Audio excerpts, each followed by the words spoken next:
Good morning, all. I'm Jill Winter, and I get to give this morning's devotion.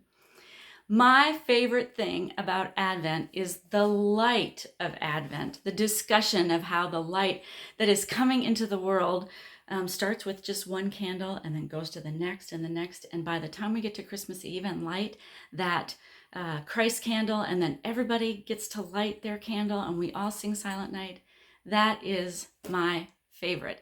And so I love the theme of light around Advent. It also reminds me, though, of my two boys. My boys are out of college now, but when they were in high school, they were part of Centenary's youth group here, and they went on retreat to Aldersgate every year. And they both tell this story of how Rick McQuarrie took them caving, and they went into a very, very dark part of the cave, and they all turned off their flashlights or their headlamps or whatever they had that day, and it got really dark, like dark.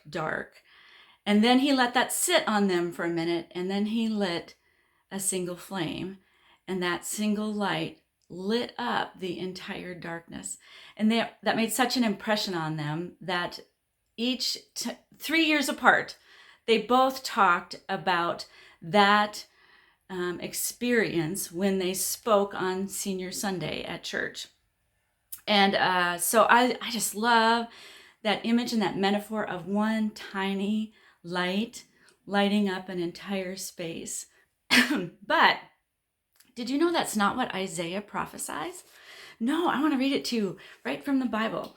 And he says, "The people who walked in darkness have seen a great light," a huge light, not a tiny flame, but something so light that it takes away all the darkness, all of it.